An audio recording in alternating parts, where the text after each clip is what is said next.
Welcome to the Lara Jane Layton Show. This podcast is for you, the person who keeps putting others first. Your self-talk has held you back. You no longer need to take a second seat. Let's explore ways to overcome self-doubt. You can silence that inner bully voice and achieve your full potential. Here's your host, Lara Jane. Hello, friend. Welcome back to the Lara Jane Layton Show. And what I have for you today, actually, I don't have it. Hazel has it for us. We are going to talk about self-worth. And you think about it, and sometimes we know our value to our friends. Sometimes we know our value to work. And sometimes we doubt ourselves. But do you know the value of you to you? How important is it for you to feel like you got this? I got what it takes to make it through this crazy moment. How do we get that self-worth? So Hazel is going to talk to us about gaining that self-worth and how do we keep it? And how do we reframe something when one day I'm feeling really crappy? How do I change that? When do we start feeling like value? So all the information about Hazel's in the show notes right now for you to go check out. Hazel, welcome to the show. I'm so excited to have you help my friend and I learn our self-worth. Hi, Laura. Thanks so much for having me today. Self-worth is so important, and I'm so excited about the conversation we're going to have about it so that as people, we're able to really tap into our greatness and just pour out our gifts into the world and feel good about the things that we're doing in life. You know, we do things every day, but sometimes they don't feel like they're worth anything. And I think sometimes we forget that it's important to rest. You know, how many people say when you get to the office on Monday morning and you go, "What'd you do this weekend?" They go, "Oh, I was lazy." No, you weren't lazy. You were taking care of you. You were rejuvenating. It was value, but we discount it. How do we change that so we start valuing every moment? Yeah, that's so good. I think that there are so many gems when it comes to the fact that we are raised to be human doers in the way that we show up every day, in the validation we get for the things that we're accomplishing in terms of our goals, accolades, and all the things.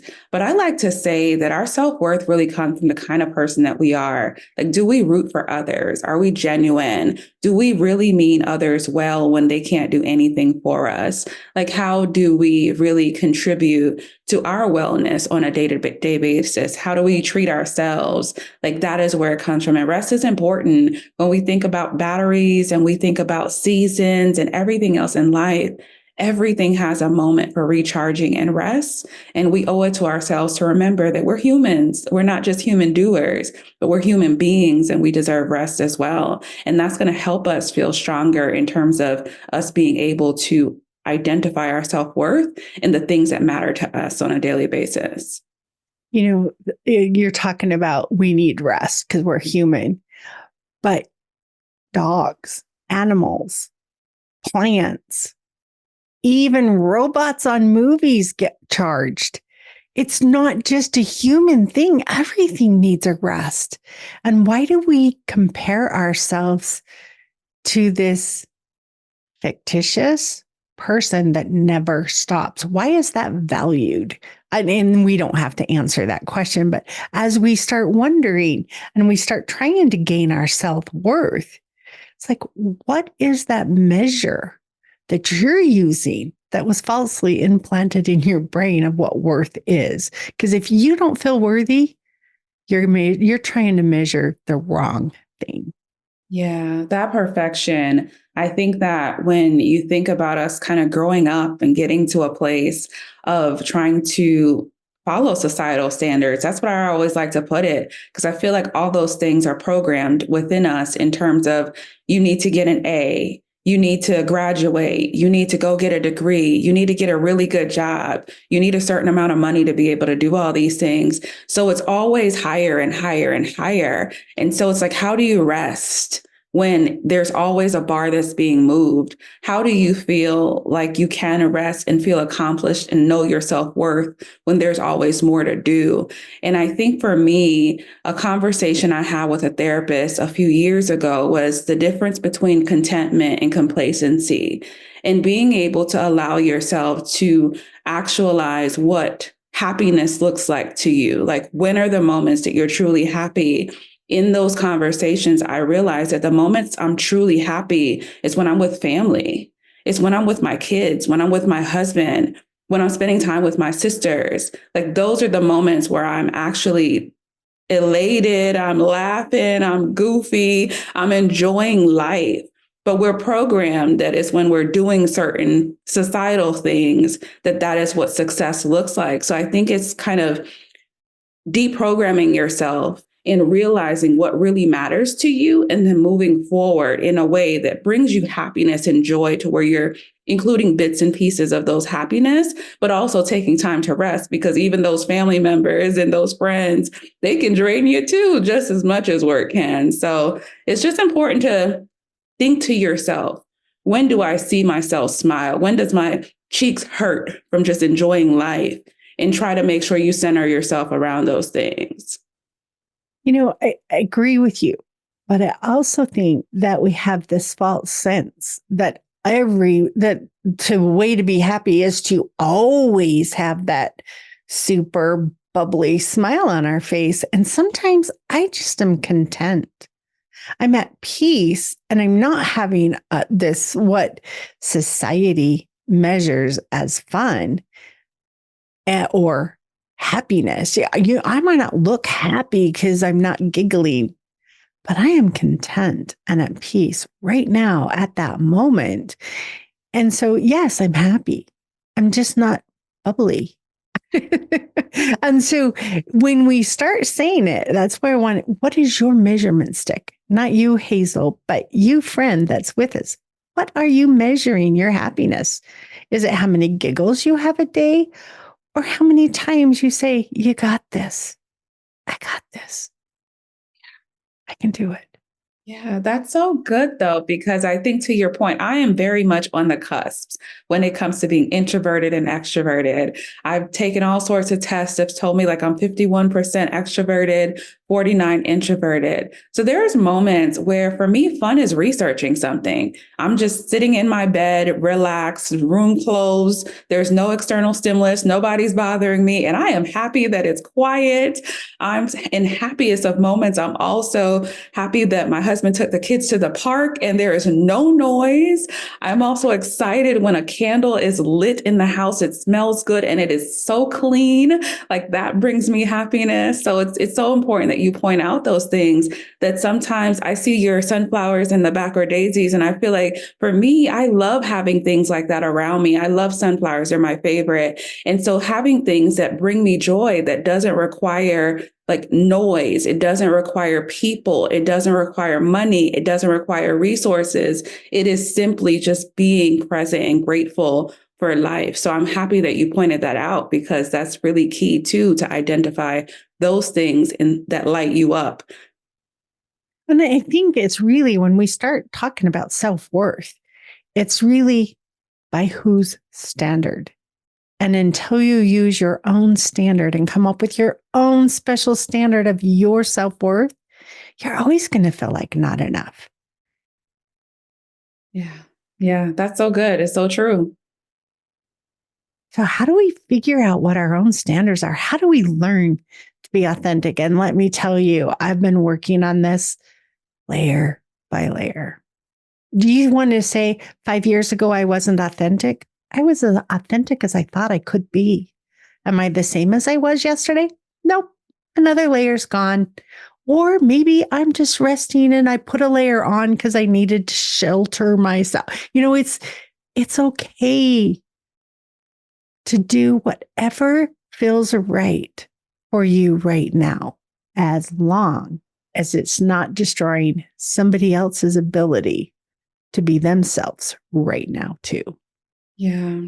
I think that for me, the moment that I realized that I had to show up in a more authentic way was when I found myself compartmentalizing parts of me when I went to work. Something as simple as my braids that I have in my hair, because I was in more professional type roles where I work remotely now from home.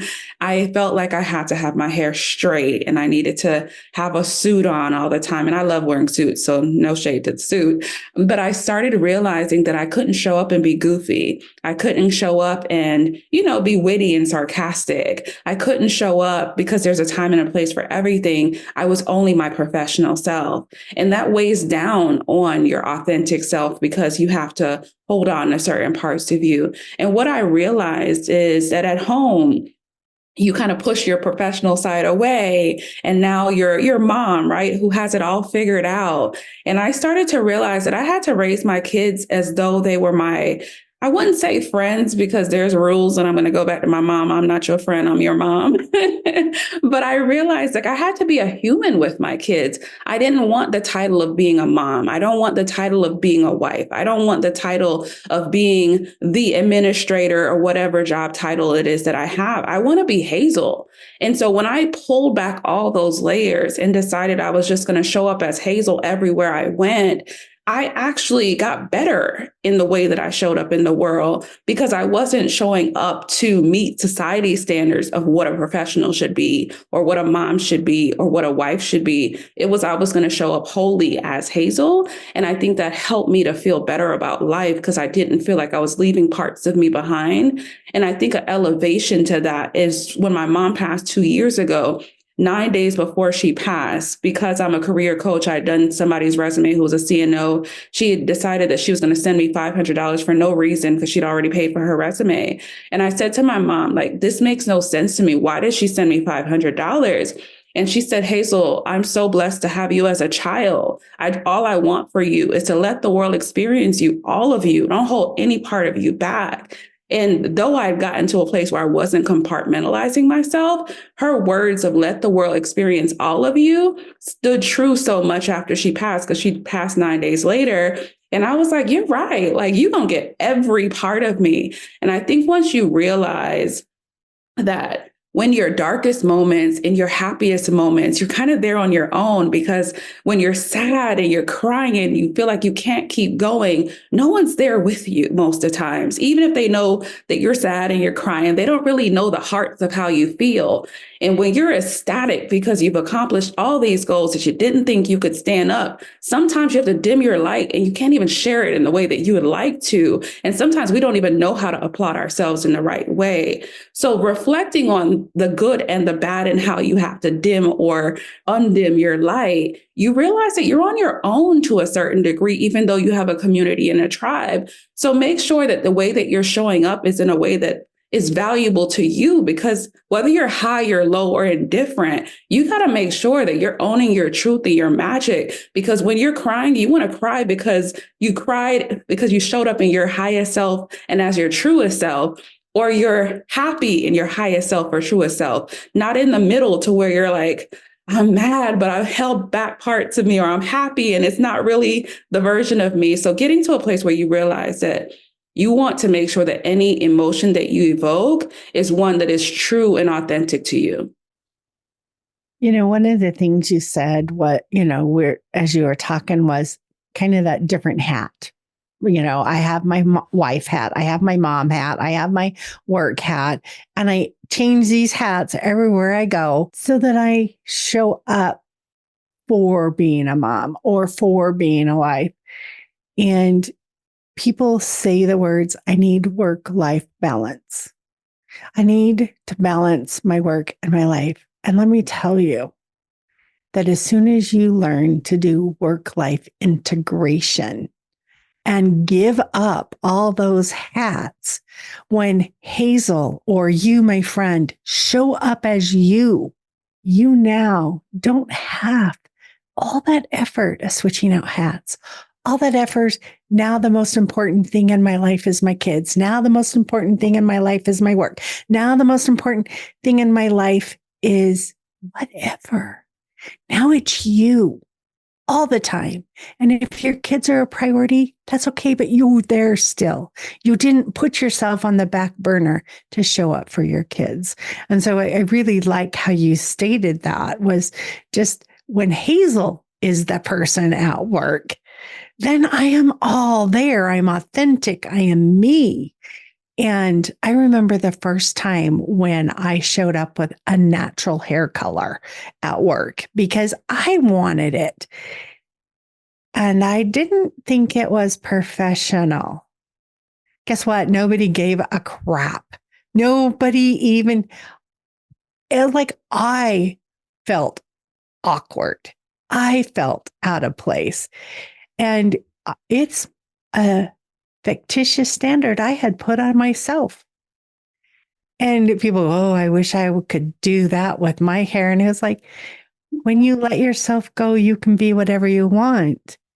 When you let go of all the expectations you're trying to fill. And so I really liked that part. And nobody at work cares if you have beautiful box braids or if you have straight hair, they like you.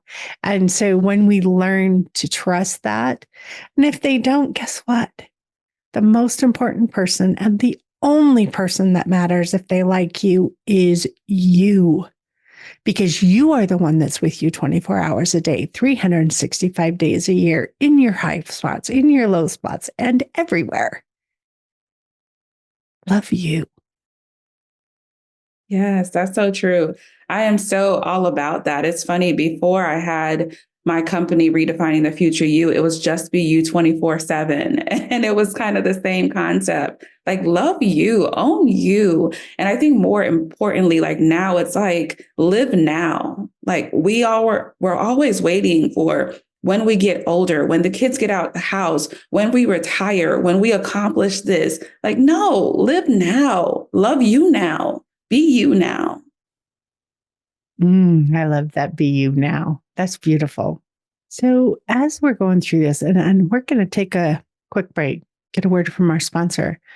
But when we come back, Hazel, how did you get a Hazel hat that worked for everything? What was your special process? Or long, slow process is fine. But what'd you do to get that I am going to show up as me everywhere? So, friend, we'll be right back. This podcast is sponsored by Lara Jane Coaching. You know you're ready to silence your inner bully voice. Let Lara Jane support you with coaching. To schedule an introduction call, go to larajanelayton.com. Okay, Hazel, I'm putting you on the spot. But what was the process you found worked for you? Because it might work for a friend too. Yeah. So for me, it was definitely taking time to reflect. So I remember like back in 2016, I started doing like morning walks with nature and just kind of really reflecting on who I was. And I remember in those moments, I expressed it as I felt like from a societal standard, I was working on moving up a mountain. And I'd finally gotten to the top of the mountain only to see that there were mountains everywhere. And I remember calling my mother because we were besties. And I remember saying to her, Mommy, you talk so much about this educational ladder and about, trying to get different titles to live a better life because I was born in Jamaica. And I got to the top of this mountain and I thought this mountain would bring me happiness. But it didn't. And now there's all these other mountains to climb. And child, I'm tired after this first mountain. So who's going to climb those mountains? And in that reflective moment and through that conversation of just being raw and authentic and transparent with her, I said to her, you know what? If I had to climb any mountain first, I guess this would be the first mountain that I should climb. And I had to make a decision for myself. Do I really want to climb all these other mountains? Or do I want to use what it is that I have to figure out what makes sense to me? And so for me, it's making sure that in my day-to-day job, I'm working in a career that really aligns with the kind of person I am. I like pouring into the lives of others. I like seeing people get the results that they want out of life. I love helping people become their best self. So like in my career in healthcare, I work to help organizations improve their processes, improve the experience for the patient, to make sure that every patient that comes in the hospital, they feel valued, they feel loved, because it's not if we'll be a patient, but it's when we'll be a patient. And then the work that I do in my business is all about helping people to work in roles that are aligned with them and to do things that really provide them value in their life so that they can keep going. And so for me, it's just making sure that everything I do is in full alignment with the things that light me up in a way that helps to light others up.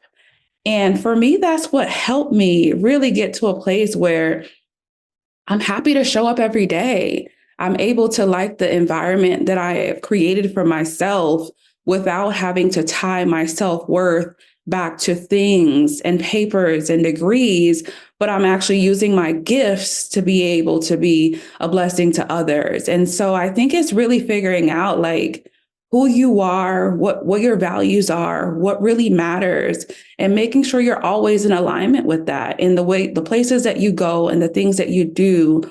Does it truly align with the kind of person you are at heart? And I think when you start there, you're able to just feel better about life in general. It's really important to know who you are in order to feel that self-worth. And I know I've said it before, but we may have been a fish raised in a bird society, and we feel bad because we can't fly. And we're trying so hard to be like everybody else because they fly and they're not stuck in the water. But your gift may be to swim fast and to enjoy the oceans or the lakes. And it may not be to fly, but until you self-reflect and figure out, what is it that I truly feel good at, you're going to struggle. And, it's like the, let's say the accountant that gets really annoyed at the marketing person because they can't keep their budget, or the marketing person that really feels less of a person because they're not able to stay focused in a 2-hour meeting. And I'm not saying that all marketing people, but the ones that they're just a little bit more creative and a little bit more explorative than the accountant. And that doesn't make one of them right or wrong. It's a bird and a fish. But until we can love what we're good at and quit trying to be somebody else's good at, you're always going to have that I'm not worthy. If a fish thought he had to fly, he would never feel worthy. So what is it, your secret sauce? What is your superpower? I want mine to be kindness. What is yours? Yeah, I love that. I love that so much. It's funny. I recently had a conversation with someone, and I was talking to her about like her growth and her level of success. And she was saying like after reaching these heights, her struggle is not being able to get upset with the public because of the fact that she's now in a position to where it matters what she says. And so I said to her from the standpoint of, like, if you look at my fingernails, I never typically have press-ons, nails, or anything done. And so typically people feel like, when you're kind of showing up in certain things, you want to look a certain way. And so I said to her, you can't argue with people where you wouldn't even want their fingernails. Like, it's just not even worth it. And so in the same way that in life, you're comparing yourself to people and you wouldn't want the lifestyle that they have. You wouldn't want their spirit. You wouldn't want their soul. You wouldn't want the struggle or whatever it is that they have to deal with on a day-to-day basis. So I think when you compare like birds and fish, sometimes, you want what the bird has or what the fish has. But the reality is you wouldn't want to be in the water all the time, or you wouldn't want to be flying all the time, or you wouldn't want to be whatever like skill. Let's go with the monkey that just climbs. We all have value. Yeah. Because you can't fly doesn't mean you're not valued. Right. And half the times we don't even want the problems and the things that come with that. We want the reward. And I think that is the problem when we're comparing ourselves. We have to own our magic because the reality is everything comes with something. And so just own what you have, use what you have, be who you are, because you're going to be able to stand up in whatever comes with that versus when you're out looking at the next lane of what someone else is doing. Because half the times we can't withstand their problems and the things that they have to go through to be who they are. I think awareness, just tuning in with our bodies is, oh, I'm not feeling confident or comfortable or whatever feeling is making you uneasy at the moment. I go, oh, what is this telling me? Is this telling me I'm trying to fly and it's not really what I need to do? But everybody else is telling me I need to fly, so I got to figure this out? Or do you finally go self-reflect and go, oh, I think I'm really a monkey. And I really just like to climb trees and look at beautiful views. I don't have to fly to see them. Or I have beautiful views in the ocean. I don't know how many people go scuba diving or snorkeling, but it's beautiful. You can see beauty from anywhere, any place. You get to choose. I love that. So how did you do it? Yeah, I think that's that I owned it. I feel like I just owned my magic. I started to realize again, like I talked a little bit earlier about just realizing like I am enough and it is okay to show up as my authentic self. It is okay to own who I am as a person and knowing that I don't have to hold any part of me back. That allowed me to be able to show up more confidently, more happy, and to where I started to just love the process, right? Because the process is often the hardest part, but I started to just own everything about who I was. And when I'm not feeling up to par, because every day is not good, every moment's not good, I always say I take a nap. When it's too much, it's just like, okay, my thought process right now is not helping me. I'm going to create a fire, a storm, and all the things. When we think about all these, child movies or whatever, when our emotions get a hold of us, we create all sorts of problems in our lives that become permanent. And so when I realized that I don't feel like I'm worthy, I'm starting to question whether I'm going to be able to accomplish something, or I just don't feel good about the way things are going. I often just try to take a nap. And if I can't take a nap, I kind of go back to the vision that I have and the way that I'm showing up in the world. And I remember that I'm very much aligned authentically to my spirit and who it is that I am. And I remember that whatever it is that I'm doing, this is what I'm supposed to be doing. And I just take a deep breath. And then I just kind of keep going and understanding that, I'm on the right path. It's not always easy. It's not always fun. Even when we're fully aligned to who we are and our values, things can be a little mucky sometimes. And I just realized that it's life, it's a process. Things are intentional. What can I learn from it? And I reset when I can. And that is such an important point, is the reset. Why does the earth turn and let us get time without the sun and time with the sun? It resets. How else? It's okay to step back and do a reset at any moment. Evaluate your goals. Maybe some of them aren't there anymore. Like, I really, really, really, really want to do X. For 6 years, it was on my to-do list. I don't feel it anymore. Does that mean I failed? Does that mean I didn't reach a goal? No, it means you changed. And guess what? That is okay. Yeah. Reset. Reevaluate your goals. Reevaluate your learning process in the past. And be a whole new you every day.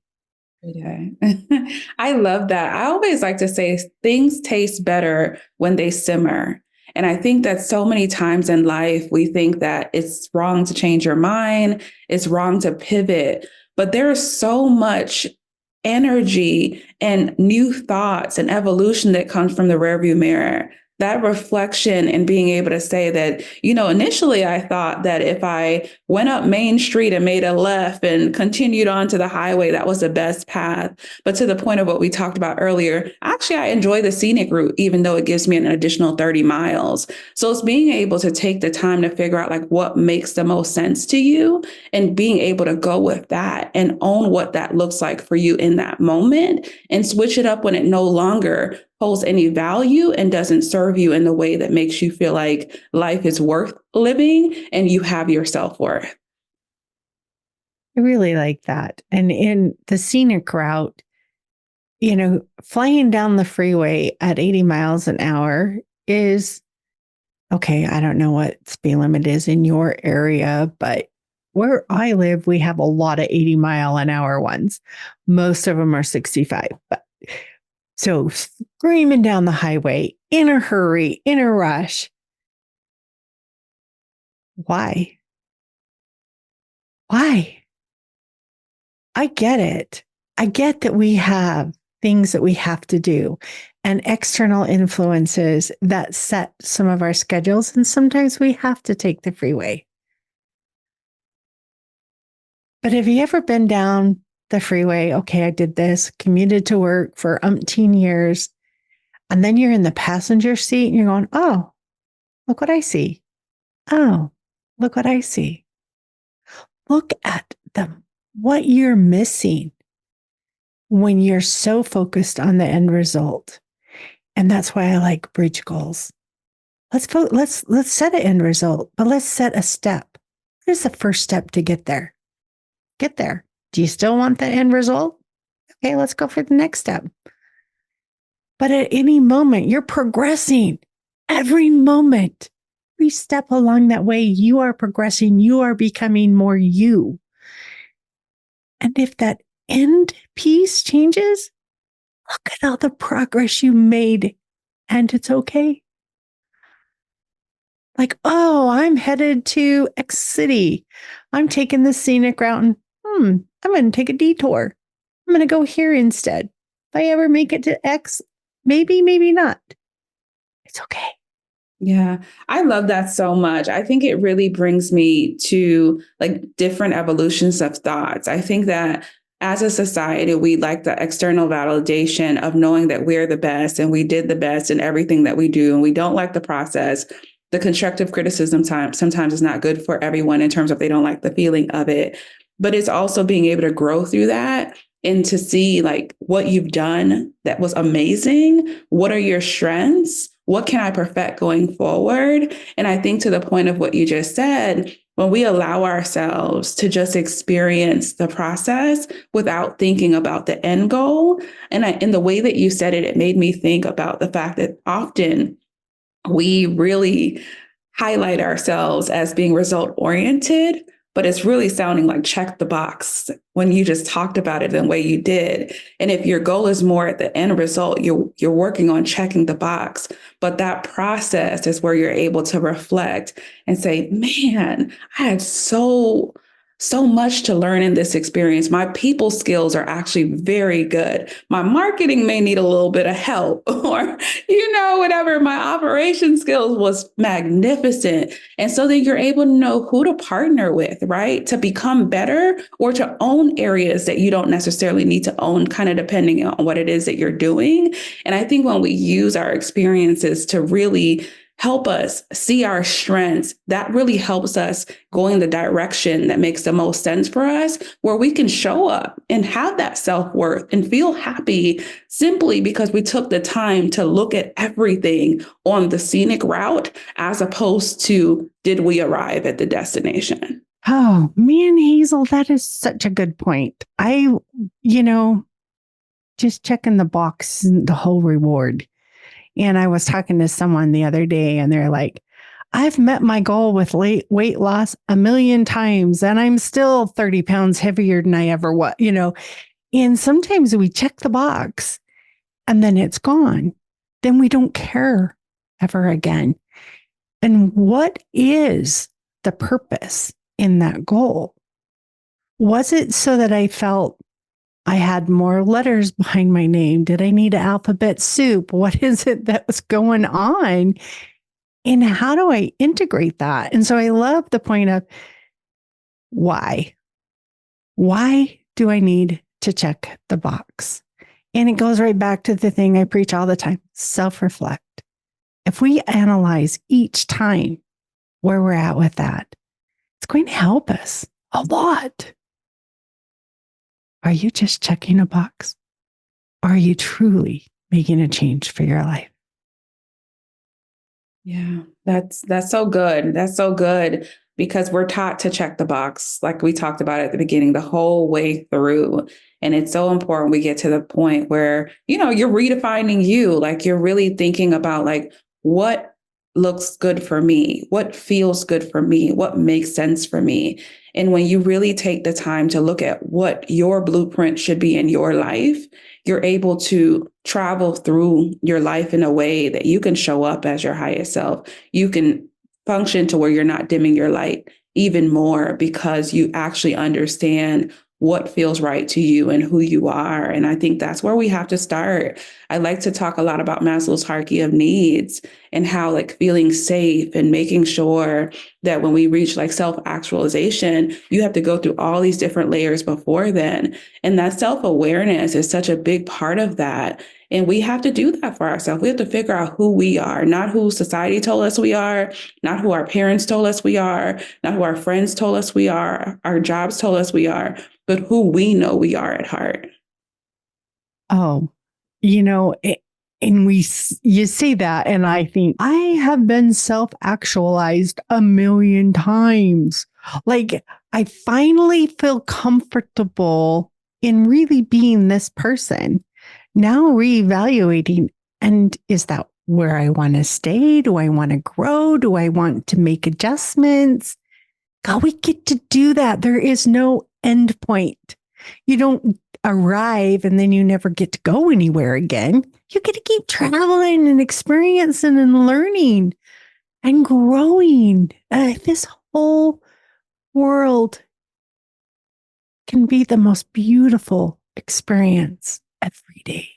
Yeah, I think something that I want to share transparently, I think just being a mom and a wife, like I've been with my husband for 21 years. I don't know why I just called him a husband for 21 years. And like my oldest is 16 and I have 11-year-old twins.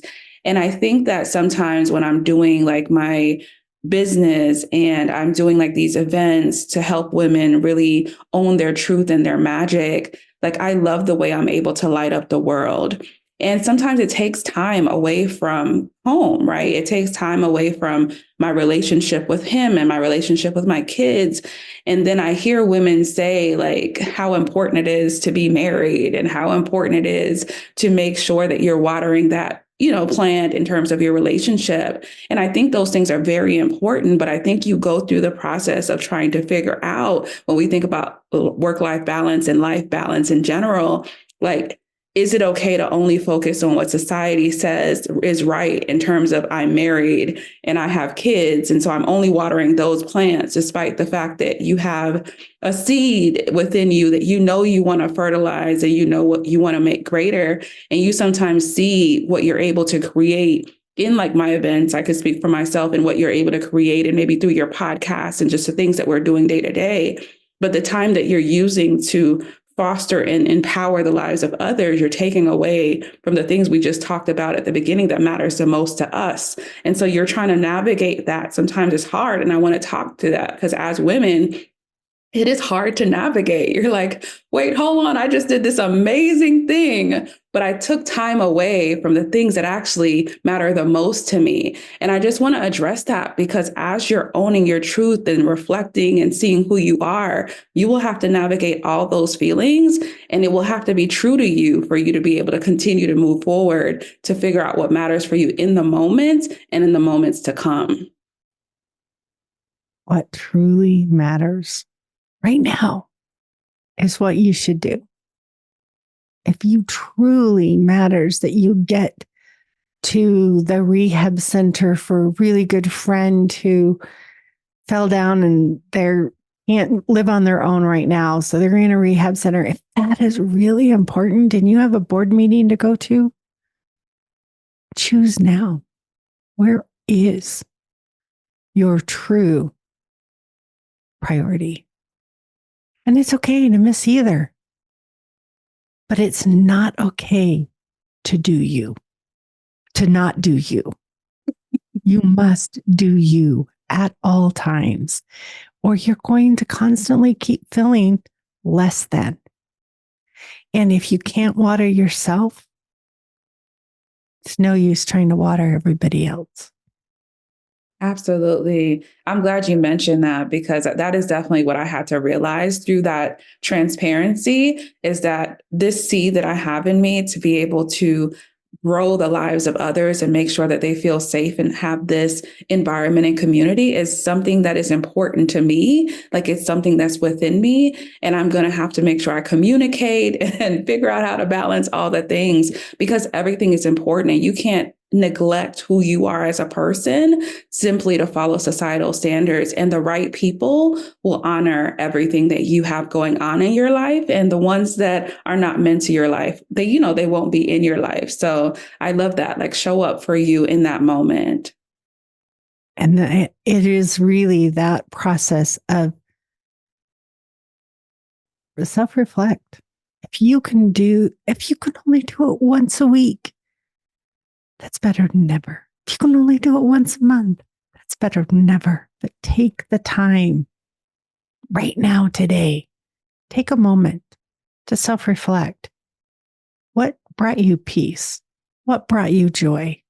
What brought you sorrow? And as we start being able to point those out, we'll know if we're the fish or the monkey or the bird. Because when we're always looking at someone else's standards, you will never know who you really are. So good. I'm like, yes, so good.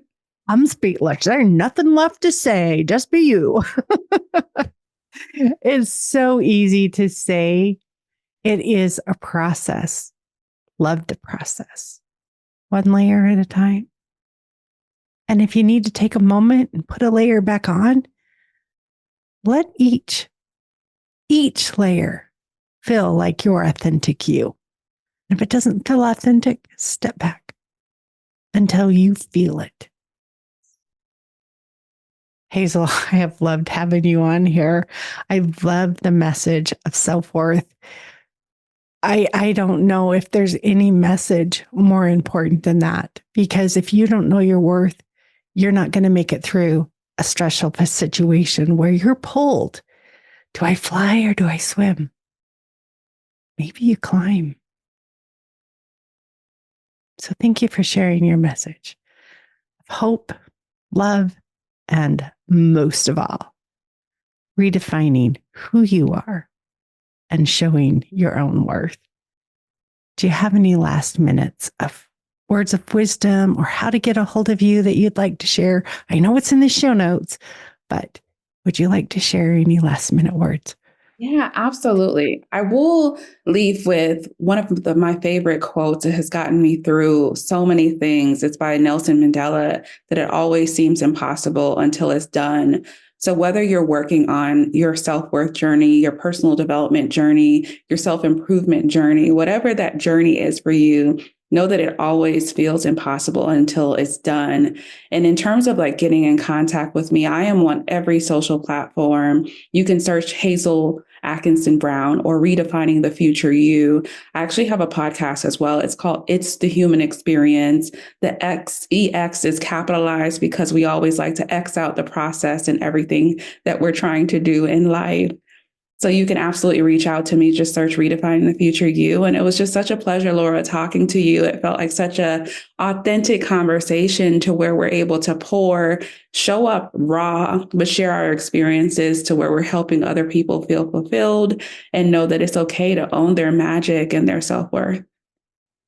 Yeah, I love having you here. It's just, I just feel really blessed to truly feel like soul sisters that are out there in the world that are there on your same wavelength. And they don't have to be your next door neighbor. They're your neighbor. Across the pond, across the state, in another country, doesn't matter. We're all here on a path. And when you find your self-worth, and it can change every day. It can get stronger. It can go up. It can go down. But being okay with where you're at is kind of where the fresh breath of fresh air comes from. So I know you have retreats, and I'm going to make sure that I have a link to where we can look at what you've got coming up in the show notes so we can experience your beauty again and again and again. So thank you for joining us, friend.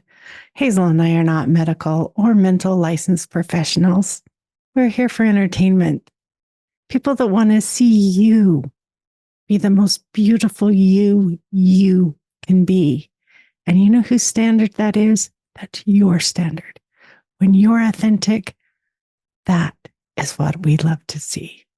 So stay tuned for the next episode. Are you tired of waking up exhausted? You are not alone. If you're looking to take your life back, let's start with the simple step of adjusting your self-talk. Stay tuned for the next episode with your host, Lara Jane. Remember to follow the show so you don't miss a next simple step that you can use to feel more confident. And please leave an honest review.